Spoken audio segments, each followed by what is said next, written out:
Hello दोस्तों, जय हिंद, वंदे मातरम। मैं हूं गौरव सिंह और मैं आपके लिए लेकर आया हूं एनसीईआरटी फिजिक्स क्लास 12th और चैप्टर नंबर 7। और इस चैप्टर में आज जो है हमारा पार्ट नंबर 11 है। पार्ट नंबर 10 तक मैंने आपको पिछले वीडियो में कराए हैं। अगर आपने वो वीडियो हमारे नहीं देखे हैं तो उनको आप जरूर देख लें। और देखिए, आज के जो इस वीडियो में है सबसे इंपॉर्टेंट टॉपिक इस चैप्टर का जो कि ट्रांसफॉर्मर है, और एक काफ़ी ज़्यादा इंपॉर्टेंट है, very very most important topic. ठीक है, और आज हम बताएंगे ट्रांसफॉर्मर क्या है। ठीक है, और ट्रांसफॉर्मर को बनाया कैसे जाता है, इसका क्या सिद्धांत होता है, कितने प्रकार का होता है, कौन कौन से इसमें हानियां होती हैं, ये सभी हम डिस्कस करेंगे आज के इस वीडियो में। समझ लेते हैं इसका सिद्धांत क्या है। देखिए, सिद्धांत क्या है, आपने अन्योन्य प्रेरण के बारे में पढ़ रखा है। अन्योन्य प्रेरण क्या होता है, जब आप एक कुंडली है, एक कुंडली में धारा के मान में परिवर्तन करें तो पास में ही अगर दूसरी कुंडली रखी हुई है तो उसमें भी एक प्रेरित विद्युत भाग बल उत्पन्न हो जाता है, और इस घटना को अन्योन्य प्रेरण कहते हैं। तो ये जो ट्रांसफार्मर है आपका उसी अन्योन्य प्रेरण के सिद्धांत पर ही काम करता है।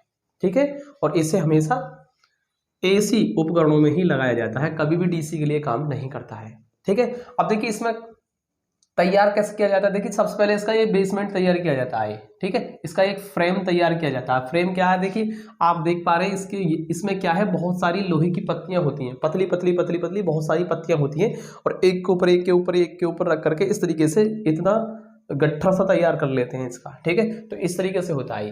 और ये पतली पतली पत्तियां हैं, आप देख पा रहे हैं इसमें मैंने बनाई है इस तरीके से। तो पत्तियों एक के ऊपर एक के ऊपर एक के ऊपर रख कर इस तरीके से तैयार कर लेते हैं, इसका पूरा बेसमेंट तैयार कर लेते हैं। ठीक है, और देखिए इसकी एक भुजा में एक तो यहाँ पर इस तरीके से, इसकी एक भुजा में एक कुंडली तो यहाँ लगा देते हैं, और एक कुंडली इसकी दूसरी भुजा में इधर लगा देते हैं। ठीक है, ये जो तार है ना, ये इसके पीछे से घूम के आ रहा है इस तरीके से। ठीक है, तो मैंने यहाँ पर ऐसे ही बना दिया, लेकिन आप समझ जाएंगे इसके ऊपर इस तरीके से पीछे से घूम के आएगा इस तरीके से। ठीक है, अब देखिए इस कुंडली को हम बोलते हैं प्राइमरी कुंडली यानी प्राथमिक कुंडली, इसको बोलते हैं द्वितीयक यानी कि सेकेंडरी। प्राथमिक यानी कि प्राइमरी, द्वितीयक यानी कि सेकेंडरी। तो दो कॉइल होती है इसमें, कुंडलियां होती हैं, और इसमें जो हम देते हैं हमेशा क्या देते हैं, प्रत्यावर्ती स्रोत देते हैं। क्या देते हैं यहाँ पर, प्रत्यावर्ती स्रोत दे देते हैं। तो यहाँ लिखेंगे प्रत्यावर्ती, ठीक है, प्रत्यावर्ती वोल्टेज।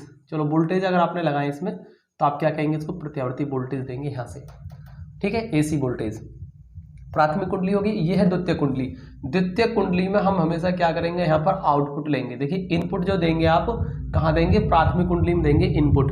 क्या रहेगा, ये आपका इनपुट रहेगा। इनपुट का मतलब है निवेशी, निवेशी सिग्नल यहाँ देंगे, निवेश करेंगे इसमें, इनपुट देंगे इसमें। और यहाँ द्वितीय कुंडली पर आपको क्या मिलेगा, यहाँ पर आउटपुट मिलेगा। क्या मिलेगा, आउटपुट मिलेगा। आउटपुट का मतलब है निर्गत। ठीक है, क्या मिलेगा आपको यहाँ पर, निर्गत वोल्टेज जो मिलेंगे आपको वो यहाँ मिलेंगे द्वितीय कुंडली के सिरों पर।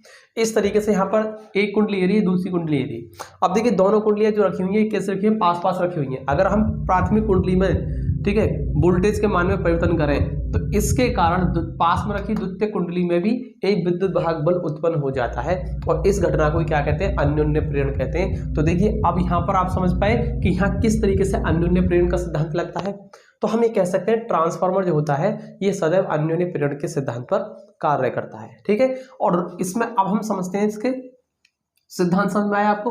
ठीक है, सिद्धांत के बाद हम बात कर लेते हैं इसमें। देखिए मैंने आपको क्या करा दिया, सबसे पहला पॉइंट सिद्धांत के बारे में करा दिया। सिद्धांत आप समझ पाए होंगे और आप इसको नोट कर लेंगे। ठीक है, अब देखिए सेकंड क्या है इसमें, इसके है प्रकार।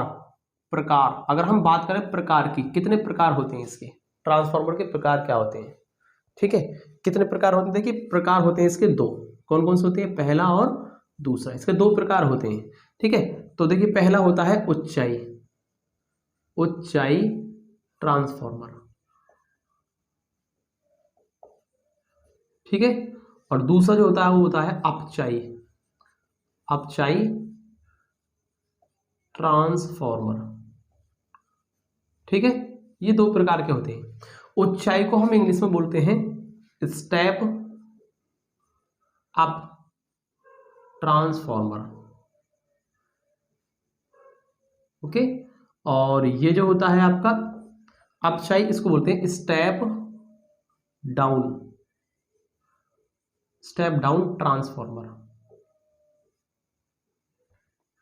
अब देखिए पहले समझ लेते हैं इसके दो प्रकार जो होते हैं, ऊंचाई अपचाई, कौन कौन से होते हैं। देखिए ऊंचाई ट्रांसफार्मर क्या होते हैं, देखिए समझिए यहाँ पर यदि हमने प्राथमिक कुंडली पर जो वोल्टेज दिए हैं वो कैसे हैं, ज्यादा है, मतलब आपने इनपुट पर वोल्टेज ज्यादा दिए और अगर इसने ट्रांसफार्मर ने आउटपुट पर क्या दे दिया, वोल्टेज को बढ़ाकर दिया है, मतलब मान लीजिए आपने यहाँ पर वोल्टेज कम लगाए और यहाँ पर वोल्टेज बढ़कर मिल रहे हैं, यहाँ पर इनपुट में कम लगाए, आउटपुट में आपको वोल्टेज ज्यादा मिल रहे हैं, तो इसका मतलब क्या हुआ, इसने वोल्टेज को बढ़ा दिया। वोल्टेज को बढ़ाने का मतलब है स्टेप अप कर दिया, मतलब उच्चाई ट्रांसफार्मर कहलाएगा वो, ठीक है, उच्चाई ट्रांसफार्मर जो वोल्टेज को बढ़ा देते हैं, ठीक है। अगर इसका उल्टा है, अगर ये वोल्टेज डाउन कर देता, घटा देता, तो इसको बोलते हैं स्टेप डाउन, यानी कि अपचाई ट्रांसफार्मर। तो ये इस तरीके से होता है, यदि आपने इनपुट में वोल्टेज दिए हैं और आउटपुट में उसके ज्यादा मिल रहे हैं आपको वोल्टेज, यानी इनपुट में कम दिए और आउटपुट में आपको बढ़कर वोल्टेज मिल रहे हैं, यानी स्टेप अप हो गया, यानी कह सकते हैं उच्चाई ट्रांसफार्मर हो गया, ठीक है।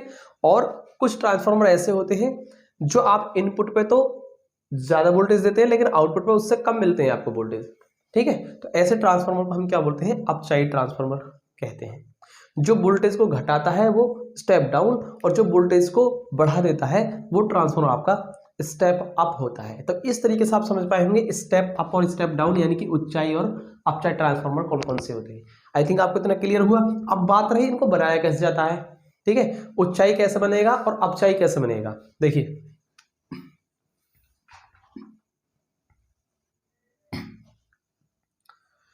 जैसे मान लीजिए अगर हमने एक, देखिए ट्रांसफार्मर का सिंबल क्या होता है, इस तरीके से ट्रांसफार्मर को हम हमेशा ऐसे ही दिखा देते हैं, बार बार हम इस तरीके से तो नहीं बनाएंगे, ठीक है, इस तरीके से बार बार नहीं बनाएंगे, इसका सिंबल ये होता है इसमें, और इसमें इस तरीके से 3 लाइन बीच में डाल देते हैं, ठीक है। और ये प्राथमिक कुंडली है और ये है आपकी द्वितीय कुंडली है, ठीक है। अब देखिए समझिए, इसमें यहाँ पर आपके जो फेरों की संख्या है NP, मान लेते हैं NP, N मतलब number of turns in, P मतलब प्राइमरी कॉइल, और इसमें मान लेते हैं फेरों की संख्या NS मतलब number of turns in secondary coil, ठीक है। तो कुल मिलाकर हमने प्राथमिक कुंडली और द्वितीय कुंडली में फेरों की संख्या ले ली NP और NS। और यहाँ देख रहे हैं आप प्राइमरी कुंडली यानी प्राथमिक कुंडली में आपके फेरों की संख्या ज्यादा है और द्वितीय कुंडली में फेरों की संख्या कम है। तो यहाँ पर जो आपको मिलेगा वो क्या मिलेगा, यहाँ पर तो आप वोल्टेज ज्यादा देंगे यानी VP वोल्टेज और इसमें है आपके VS वोल्टेज। तो कहने का मतलब क्या है, यहाँ पर हम देख पा रहे हैं कि प्राथमिक कुंडली में फेरों की संख्या द्वितीय कुंडली में फेरों की संख्या से क्या है, अधिक आ रही है पहली बात तो, और यहाँ पर वोल्टेज भी आपको क्या मिलेंगे, अत्यधिक मिलेंगे, यानी प्राथमिक कुंडली पर जो वोल्टेज है वो द्वितीय कुंडली पर वोल्टेज से क्या होंगे, अधिक होंगे। तो कहने का मतलब क्या हुआ, देखिए यहाँ आपने वोल्टेज ज्यादा दिए हैं प्राथमिक कुंडली पर और आउटपुट यानी कि द्वितीय कुंडली पर फिर आपको वोल्टेज क्या मिल रहे हैं, कम मिल रहे हैं। प्राथमिक के वोल्टेज ज्यादा है, द्वितीय के वोल्टेज क्या है, कम। तो इस तरीके से हम समझ पा रहे हैं कि प्राथमिक कुंडली पर वोल्टेज ज्यादा है और यहाँ आपको क्या मिल रहा है, कम मिल रहे हैं। यानी कहने का मतलब क्या हुआ कि आपने ज्यादा वोल्टेज दिए और आपको कम वोल्टेज प्राप्त हो रहे हैं द्वितीय कुंडली पर। और ये किसका प्रकार हो गया, ये हो गया आपका स्टेप डाउन यानी कि अपचाई ट्रांसफार्मर का एक प्रकार हो गया। तो अपचाई ट्रांसफार्मर कैसे बनता है, अपचाई ट्रांसफार्मर बनाने का सीधा सा तरीका हुआ, प्राथमिक कुंडली में फेरों की संख्या ज्यादा कर दीजिए और द्वितीयक में फेरों की संख्या कम कर दीजिए। इस तरीके से हमारा स्टेप डाउन यानी कि अपचाई ट्रांसफार्मर बनकर तैयार हो जाएगा। अब आप इसका उल्टा कर दीजिए।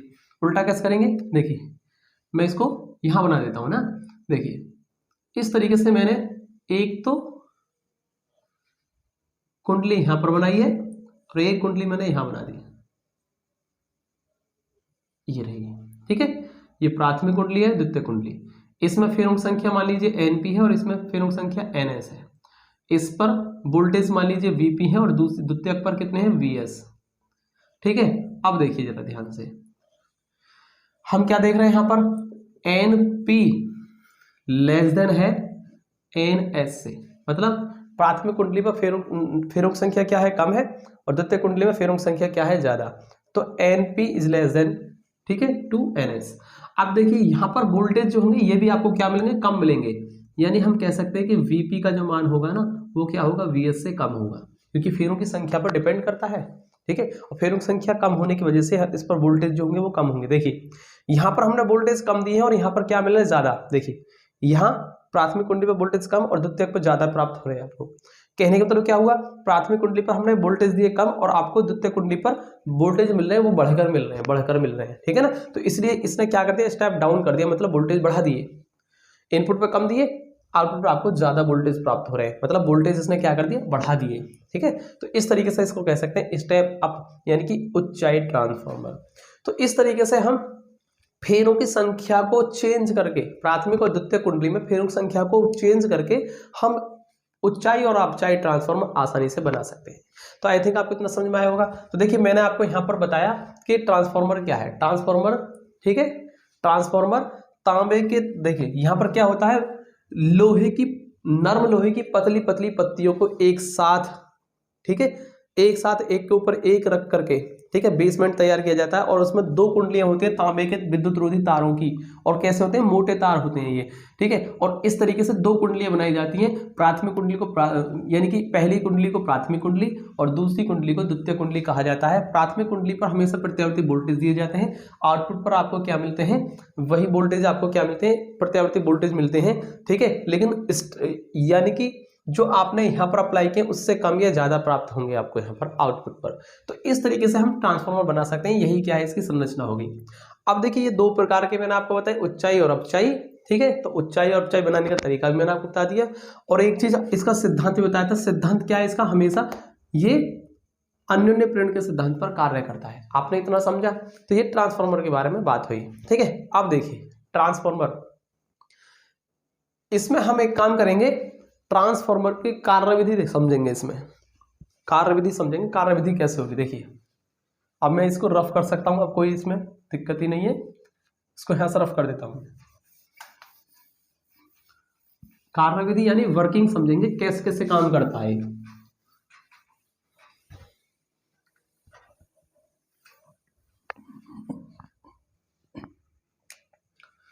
कार्यविधि, अब बात कर लेते हैं कार्यविधि की, वर्किंग। देखिए मान लीजिए प्राथमिक कुंडली में फेरों की संख्या कितनी है, Np है। ठीक है, और प्राथमिक कुंडली पर जो विद्युत वाहक बल है वो कितना है, Ep है। तो प्राथमिक कुंडली पर विद्युत वाहक बल का फॉर्मूला लिख देते हैं हम लिखेंगे प्राथमिक कुंडली पर प्रेरित विद्युत वाहक बल कितना होगा, प्रेरित विद्युत वाहक बल कैसे निकालेंगे, उसको हम क्या मान लेते हैं, प्रेरित विद्युत वाहक बल को प्राथमिक कुंडली पर Ep मान लेते हैं। और हम फैराडे के नियम से जानते हैं E बराबर माइनस के n delta phi upon delta T होता है। और हमने मान रखा प्राथमिक कुंडली फेरों की संख्या कितनी है, Np है, तो इसको हम क्या कर देंगे, माइनस के Np delta phi upon delta T. इसी तरीके से द्वितीयक कुंडली पर भी हम निकाल लेते हैं, तो हम निकालेंगे द्वितीयक कुंडली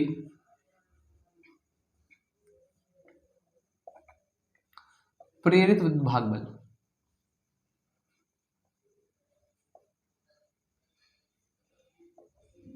ठीक है, तो देखिए कितना होगा,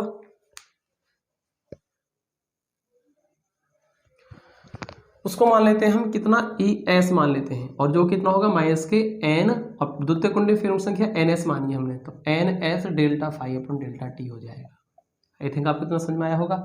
ठीक है, इसको मान लेते हैं समीकरण नंबर 1 और इसको मान लेते हैं समीकरण नंबर 2। समीकरण 1 में 2 का हम कर देते हैं, समीकरण 2 में 1 का भाग कर देते हैं। लिखेंगे समीकरण 2 में समीकरण 1 का भाग करने पर तो देखिए क्या होगा, ये ES बटे EP हो जाएगा।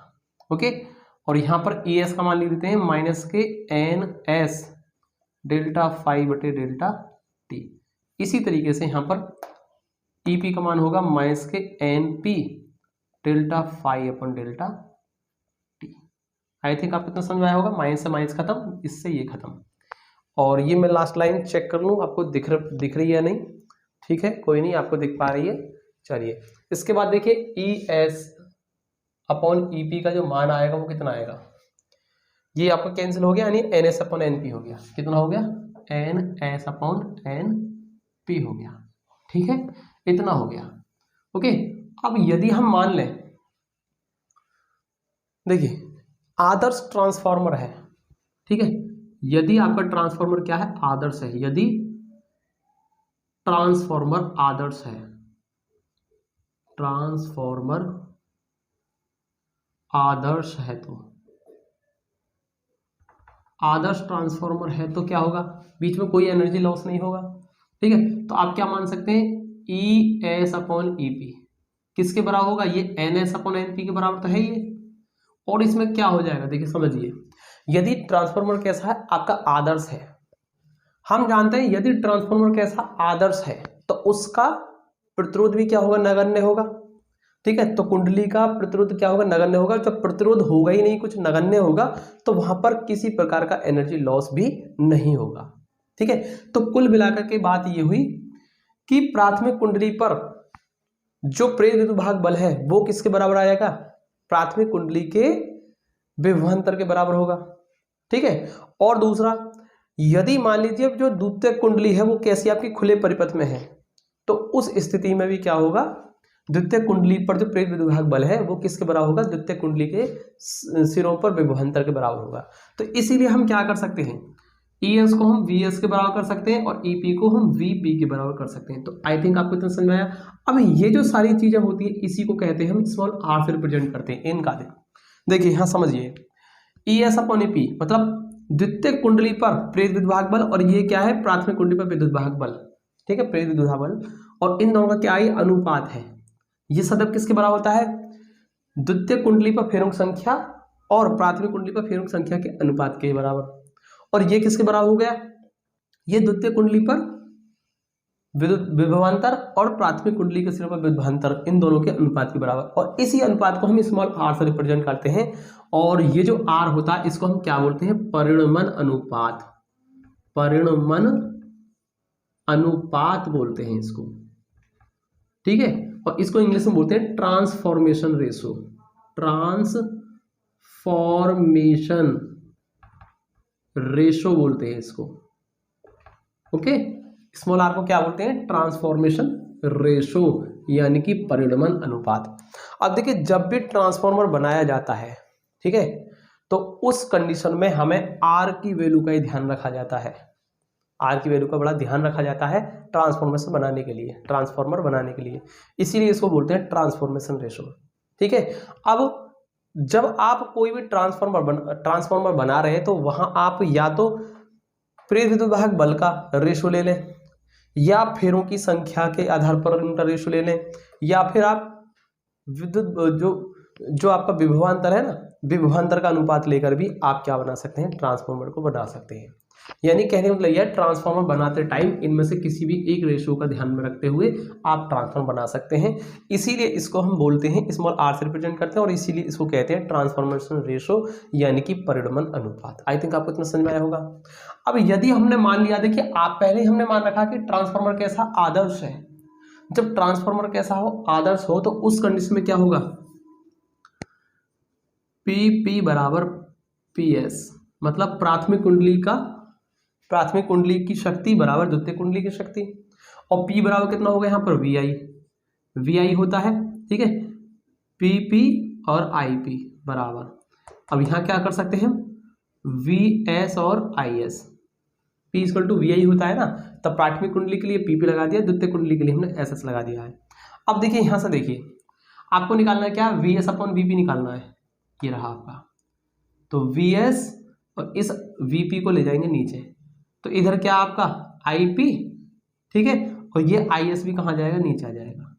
तो इस तरीके से हमारा एक और रेशो निकल के आ गया, VS अपॉन VP किसके बराबर आ गया, ये किसके बराबर आ गया, IP अपॉन IS के।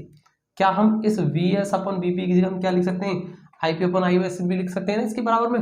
तो क्या हो जाएगा, देखिए अब मैं इसको यहाँ लिख रहा हूँ, क्या हो गया, देखिए अब सारा की सारा ट्रांसफॉर्मेशन रेशो किसके बराबर आ गया, देखिए ES अपॉन EP, क्या लिखा हुआ है, ES अपॉन EP बराबर आ गया, बराबर है आपका NS अपॉन NP के, और ये किसके बराबर है, VS अपॉन VP के,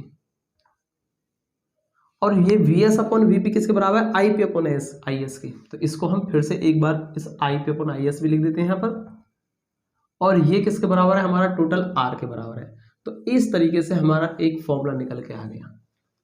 तो आप कहने का मतलब ये है, यहाँ जब ट्रांसफॉर्मर बनाया जाता है तो किसी भी एक रेशो का ध्यान रखा जाता है। आप उनकी करंट का भी ध्यान रख सकते हैं, यानी प्राथमिक कुंडली में आपने कितनी करंट है, आपकी कितनी करंट है और द्वितीय कुंडली में कितनी करंट है, इसका भी रेशो आप ले सकते हैं। ठीक है, तो आई थिंक किसी भी रेशो को लेकर के आप ट्रांसफॉर्मर बना सकते हैं। अब देखिए यहाँ पर एक समझने वाली बात क्या है, ध्यान रखने वाली बात वो ये है कि ये द्वितीय कुंडली द्वितीय कुंडली द्वितीय कुंडली, लेकिन यहाँ पर क्या प्राथमिक कुंडली पर धारा, यहाँ क्या है प्राथमिक कुंडली पर प्राथमिक कुंडली प्राथमिक कुंडली, यहाँ क्या है एस मतलब द्वितीय कुंडली की धारा।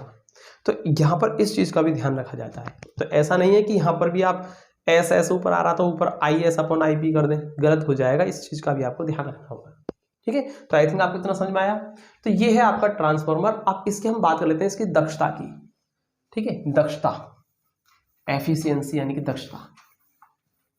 तो देखिए क्या है दक्षता, इसका फॉर्मूला, दक्षता को हम किससे प्रदर्शित करते हैं,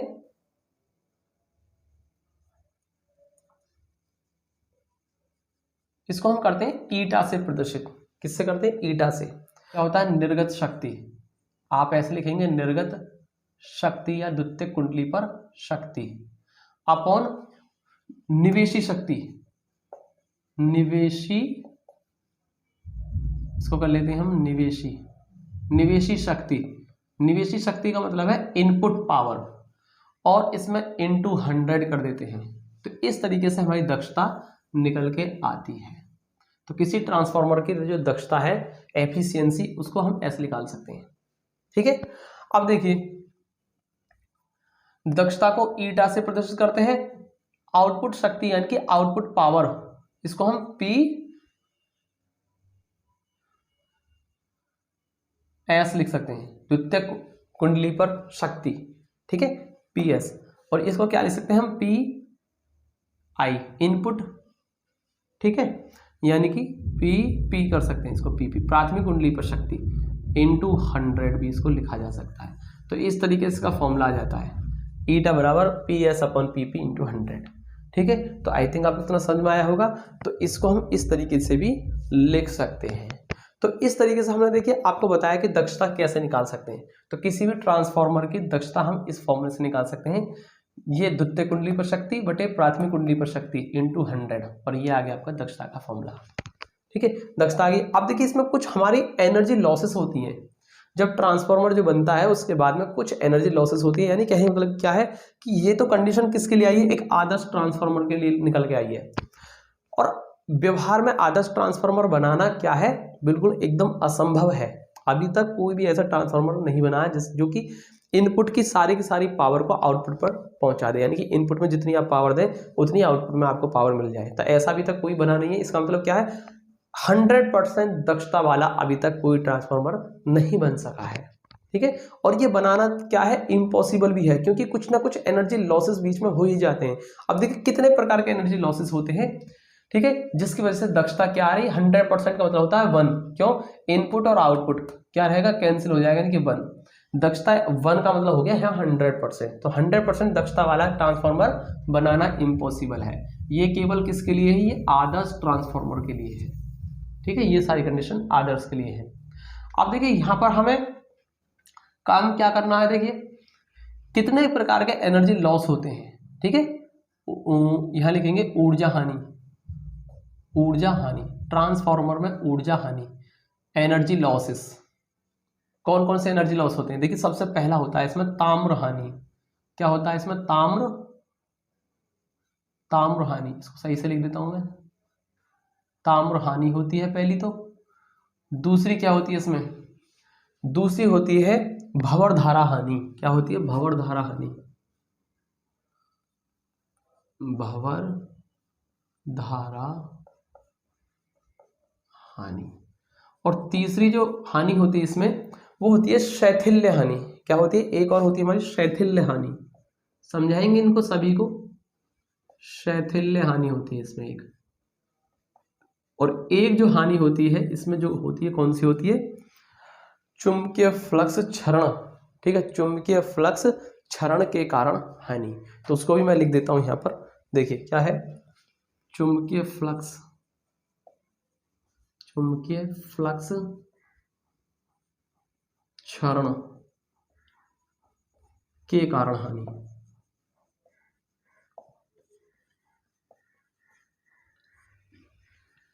सबसे पहले समझिए ताम्र हानि क्या होती है। देखिए आपको ये सबके बारे में लिखना भी पड़ेगा, ठीक है। इसमें हानियां पूछी जाती हैं, ट्रांसफार्मर में होने वाली प्रमुख हानि कौन कौन सी होती हैं। तो हमारी ये 4 प्रकार की मुख्य हानियां होती हैं। इन चारों प्रकार के बारे में आपको थोड़ा थोड़ा लिखना भी पड़ेगा। क्या लिखना पड़ेगा? देखिए ताम्र हानि। अब हम आपको बताएंगे कि इसमें कौन कौन सी तो हानियां होती हैं, तो जो कि कितनी है, 4 प्रकार की हानियां। और फिर हम आपको बताएंगे कि इनको कम कैसे किया जा सकता है ताकि ट्रांसफार्मर आपका 100% दक्षता की ओर अग्रसर हो, अर्थात ज्यादा से ज्यादा दक्षता वाला ट्रांसफार्मर बन सके। इसके लिए इन हानियों को कुछ कम भी किया जा सकता है। पूर्णतः खत्म तो नहीं किया जा सकता इनको, लेकिन कुछ हद तक इनको कम कर सकते हैं जिससे कि दक्षता बढ़ जाती है। तो कैसे कर सकते हैं? देखिए ताम्र हानि, ताम्र से समझ रहे हैं, तांबा, तांबे में होने वाली हानि। अब तांबे में कौन सी हानि होती है? देखिए मैंने शुरू में ही आपको बताया था, ट्रांसफार्मर जो बनाया जाता है इसमें तांबे के विद्युत रोधी मोटे तार लपेटे जाते हैं।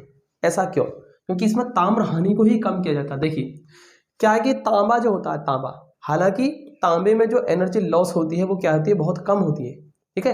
ये काफी कम प्रतिरोध लगाता है और अच्छा चालक होता है तांबा, लेकिन पूरी तरीके से प्रतिरोध कभी शून्य नहीं हो सकता, ठीक है। पूर्णतः प्रतिरोध नगण्य तो नहीं हो सकता है, तो इसलिए कुछ ना कुछ उसमें हानि होती ही है, ठीक है। तो जो कॉइल बनाई जाती है तांबे की, उसके अंदर कुछ ना कुछ एनर्जी का लॉस होता ही है, ऊर्जा हानि होती ही है। इसी को कहते हैं हम ताम्र हानि। और इस ताम्र हानि को अब कम कैसे किया जाएगा? अब समस्या है कि इसको कम किया जाए ताकि दक्षता बढ़ सके। तो कम कैसे किया जा सकता है? देखिए कम करने के लिए क्या करते हैं, तांबे के मोटे तार लपेटे जाते हैं। तांबे के मोटे तार, देखिए तांबे का तार मोटा होगा मतलब अनुप्रस्थ काट का क्षेत्रफल उसका बढ़ेगा, और अनुप्रस्थ काट का क्षेत्रफल बढ़ने से, ठीक है, प्रतिरोध कम हुआ। प्रतिरोध कम होने से धारा आपको ज्यादा मिलेगी, अर्थात इनपुट में और इनपुट और आउटपुट इनके बीच में जो एनर्जी लॉस हो रही है वो क्या हो जाएगी, कम हो जाएगी। तो इस तरीके से कहने का मतलब ये हुआ कि तांबे के मोटे विद्युत रोधी तारों को लपेट करके इस हानि को कम किया जा सकता है, ठीक है। मोटे विद्युत रोधी तार का प्रयोग करके, ठीक है, हम इस ताम्र हानि को कम कर सकते हैं। दूसरा आता है इसमें भंवर धारा हानि। ये समझिए, हमने आपको जब संरचना कराई थी उसमें आपको बताया था कि तांबा मतलब जो तांबे की जो कुंडली होती है, कॉइल होती है, उसको लपेटा जाता है एक फ्रेम के ऊपर। जो मैंने आपको बताया था, पतली पतली पत्तियां होती हैं, नर्म लोहे की पत्तियां होती है। पहली बात तो नर्म लोहे की काफी सारी पत्तियां होती हैं, एक के ऊपर एक के ऊपर एक के ऊपर रख करके बहुत काफी ऊंचा, उसकी हाइट काफी ज्यादा हो जाती है, बहुत ज्यादा हाइट का एक फ्रेम सा तैयार करते हैं और तब उसमें कुंडली लपेटना स्टार्ट करते हैं। अगर मान लीजिए तांबे के जो विद्युत रोधी मतलब तांबे की विद्युत रोधी पत्तियां होती हैं ना, ये क्यों ली जाती हैं? ताकि यहाँ पर आपकी भंवर धारा हानि कम से कम हो। क्योंकि देखिए यहाँ पर देखिए भंवर धारा हानि क्या होती है, जब आप कुंडली में जो विभवांतर लगाएंगे, आप कुंडली में विभवांतर लगाएंगे, जिस उसके कारण क्या होगा, जो आपका जो फ्रेम है लोहे का, जो आपका ये फ्रेम बना हुआ है, इसके अंदर भी क्या होगा, इसके अंदर भी प्रेरित विद्युत भाग बल उत्पन्न होगा, जिसके कारण और काफी ज्यादा, अब देखिए प्रत्यावर्ती स्रोत लगाया आपने, वोल्टेज कौन सा लगाया, प्रत्यावर्ती, तो ये बार बार अपने मान को बदलेगा, परिवर्तित करेगा, क्योंकि यहाँ पर कौन सा लगाया हमने, सोर्स, एसी सोर्स लगाया है, तो बार बार अपने अधिकतम मान फिर शून्य, फिर अधिकतम फिर शून्य, इस तरीके से बार बार अपने मान को क्या करेगा, परिवर्तित करेगा स्रोत, ठीक है। इनपुट सिग्नल अपने मान को परिवर्तित करेगा, जिसके कारण जो ये जो फ्रेम बनके जो आपका तैयार हुआ है, ठीक है, उसमें भी क्या हो जाएगा, प्रेरित विद्युत भाग बल उत्पन्न हो जाएगा, और जिसमें लगातार परिवर्तन के कारण, ठीक है, भंवर धाराएं उत्पन्न हो जाएंगी। और ये भंवर धाराएं जो होती है ना, ये हमेशा चालक को क्या कर देती हैं, गर्म कर देती हैं, अर्थात यहाँ पर ट्रांसफार्मर क्या हो जाएगा, उससे गर्म हो जाएगा और ऊष्मा के रूप में काफी सारी एनर्जी लॉस हो जाएगी। अगर इन भंवर धाराओं को कम ना किया गया तो ये भंवर धारा इतनी ज्यादा हो जाती हैं कि जो ट्रांसफार्मर जो है आपका, वो कैसा हो जाएगा, बिल्कुल एकदम रक्त तप्त हो जाएगा, मतलब बिल्कुल एकदम लाल पड़ जाएगा गर्म होकर के, जैसे कि बिल्कुल आग में से निकाला हो, इतना लाल पड़ जाएगा गर्म होकर के। तो काफी ज्यादा गर्म हो जाएगा, जिससे काफी सारी एनर्जी लॉस होगी, और इस प्रकार की हानि को ही बोलते हैं भंवर धारा हानि, क्योंकि भंवर धाराएं उत्पन्न हो रही है, भंवर धाराओं के कारण बहुत सारी एनर्जी लॉस हो रही है, इसलिए इसको कहेंगे भंवर धारा हानि। अब देखिए इसको कम कैसे किया जाएगा, बताया ना आपको कि विद्युत रोधी जो नर्म लोहे की पत्तियां होती हैं, एक के ऊपर रख करके तैयार करते हैं बेसमेंट। तो देखिए नर्म लोहे की पत्तियां ही क्यों लेते हैं, ठीक है, उनके ऊपर वार्निश कर दी जाती है, वार्निश। और ये क्या होती है, एक दूसरे से बिल्कुल बहुत पतली वार्निश की फिल्म के साथ ये क्या होते हैं, सेपरेट होती हैं। ठीक है, ये इसीलिए किया जाता है ताकि भंवर धाराएं कम से कम उत्पन्न हो, और भंवर धाराएं कम उत्पन्न होंगी, एनर्जी लॉस आपका घट जाएगा। ठीक है, और एनर्जी लॉस घट जाएगा, इससे आपकी दक्षता बढ़ जाएगी। तो इस तरीके से हमने दूसरी भंवर धारा हानि को समझा। और बात कर लेते हैं तीसरा, शैथिल्य हानि। शैथिल्य हानि क्या होती है, देखिए शैथिल्य लूप होता है, एक शैथिल्य लूप, ये लगातार चुंबकन विचुंबकन के कारण होता है। ठीक है, और ये आपके टॉपिक से कट गया है, चैप्टर नंबर पृथ्वी का चुंबकत्व है उसी में ही है, जहां हमने कहा था ना पृथ्वी का चुंबकत्व, उसमें है ये शैथिल्य हानि, शैथिल्य लूप। तो कहने का मतलब ये है कि अपने एक आवर्तकाल में एक शैथिल्य लूप तैयार हो जाता है, जिसके कारण काफी सारी एनर्जी लॉस होती है। और देखिए शैथिल्य लूप जो होता है वो कुछ इस तरीके से होता है, देखिए मैं आपको बता दूं कैसा होता है, ऐसे करके शैथिल्य लूप जो होता है कुछ इस तरीके से होता है। ठीक है, ऐसा होता है शैथिल्य लूप। तो ये होता है शैथिल्य लूप, और ये पूरे अपने एक आवर्तकाल में होता है, पूरे एक आवर्तकाल में एक शैथिल्य लूप तैयार होता है, जिसमें काफ़ी सारी एनर्जी लॉस हो जाती है। और इसको हम डिटेल में नहीं करा रहे हैं क्योंकि ये आपका सिलेबस से कट गया है 30% में, इसलिए शैथिल्य लूप, शैथिल्य हानि हमने आपको नहीं कराई है, जो कि पृथ्वी के चुंबकत्व जो चैप्टर है उसमें कराना था। तो ज़्यादा नहीं करेंगे, बस आप ये समझ लें कि यहाँ पर शैथिल्य हानि होती है, और वे शैथिल्य लूप के कारण होती है, क्योंकि शैथिल्य लूप बन जाता है पूरे एक चक्र आवर्तकाल के लिए। ठीक है, और इसमें काफ़ी सारी एनर्जी लॉस होती है, इसको कम करके हम दक्षता को बढ़ा सकते हैं। अब देखिए शैथिल्य हानि को कम कैसे किया जाएगा, बिल्कुल यही तरीका जैसे भंवर धारा को कम किया ना, बिल्कुल यही तरीका है शैथिल्य हानि को कम करने का। कि पहली बात तो इसमें हम क्या लेंगे, नरम लोहे की पत्तियां का इस्तेमाल करेंगे। ठीक है, नरम लोहे की पत्तियां लेंगे, और दूसरा इनके ऊपर वार्निश करके इनको सेपरेट कर देंगे, अलग अलग कर देंगे, ताकि ये एक दूसरे के संपर्क में ना आए। ठीक है, इस तरीके से हम शैथिल्य हानि को भी कम कर सकते हैं। तो दोनों का क्या है, तरीका बिल्कुल सेम है कम करने का। और बाद में हम बात कर लेते हैं नंबर 4, चुंबकीय फ्लक्स क्षरण के कारण हानि। चुंबकीय फ्लक्स क्षरण, देखिए आप जानते हैं कि प्राथमिक कुंडली और द्वितीय कुंडली, अब ट्रांसफार्मर प्राथमिक कुंडली पर जितना फ्लक्स उत्पन्न होगा उतना ही द्वितीय कुंडली पर पहुंचाएगा नहीं, यानी प्राथमिक कुंडली पर जितना फ्लक्स उत्पन्न होता है द्वितीय कुंडली पर उतना ही फ्लक्स नहीं पहुंच पाता है। ठीक है, कुछ ना कुछ फ्लक्स क्या रह जाता है, इनके बीच में ही रह जाता है। ठीक है, जो कि प्राथमिक से निकलकर द्वितीय कुंडली तक नहीं पहुंच पाता है। तो इसके कारण प्राथमिक कुंडली पर फ्लक्स का मान ज्यादा होगा, और द्वितीय कुंडली पर पहुंचने वाला जो फ्लक्स है उसका मान क्या रहता है, कम रहता है, जिसके कारण चुंबकीय फ्लक्स क्षरण के कारण हमारी हानि होती है। और इस हानि के कारण दक्षता घट जाती है, मतलब पावर जो इनपुट पे है उतनी आपको आउटपुट पर नहीं मिल पाती है, बीच में कुछ एनर्जी लॉस हो जाती है, इस कारण भी आपका एक हानि होती है। ठीक है, तो कुल मिलाकर के आपकी ये 4 प्रकार की हानियां होती हैं, इनको दूर करके, इनको कम करके, ठीक है, इनको कम करके ट्रांसफार्मर की दक्षता बढ़ाई जा सकती है। तो मुख्यतः 4 प्रकार की हानियां होती हैं, और आई थिंक आपको समझ में आया होगा। पूरा की पूरा मैंने आपको लॉन्ग डेरिवेशन होता है, ये लॉन्ग क्वेश्चन में आता है, लॉन्ग में बोर्ड में एक लॉन्ग में आता है, तो आप इसको जरूर कर लें, काफ़ी ज़्यादा इंपॉर्टेंट और अच्छा है। तो आई थिंक आपको समझ में आया होगा ट्रांसफार्मर क्या है। अगर आपको अच्छा लगा हो ट्रांसफार्मर तो चैनल को सब्सक्राइब कर लें और वीडियो को लाइक कर दें। मिलते हैं अगले वीडियो में। जय हिंद, वंदे मातरम।